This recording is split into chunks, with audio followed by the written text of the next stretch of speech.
Science and abortion. Abortion is a topical issue that is an emotional, difficult issue, but scientifically, absolutely not. The hallmark of what differentiates us scientifically is in the DNA, and the fetus and the mother clearly having a different DNA. Does this mean its case is closed? Well, not exactly. The next question is not a scientific one, but more a philosophical one. Is it okay to kill another human being? Let's leave this one alone as we are pursuing the scientific reason rather than emotional one and keep exploring this scientifically.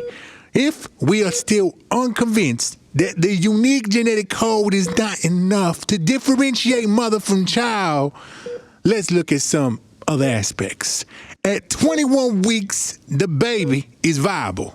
At 6 weeks, we can measure brain waves. At 6 weeks, he begins to move his arms and legs. At 3 to 4 weeks, his heart begins to beat. Scientifically, we identify people as clinically dead on medical exam when there is no brain waves, no heartbeat, and no movement. Ultimately, this infers that the opposite is true. Therefore, someone with those signs present is a living human being.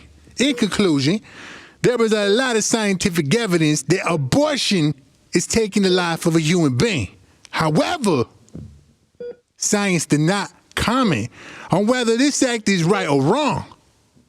We need to refer to philosophy for this. I leave you with the analogy I got from a friend of mine. He has a toddler who is around outside and from time to time calls out, "Daddy, can we kill this?" While I'm inside, it's impossible to know what he is talking about. If it is a bug, it's usually okay. If it's a dog because he is attacking the child, then it's a possibility. But if it's his cousin who just hit him, there is no way I would allow the killing of his cousin.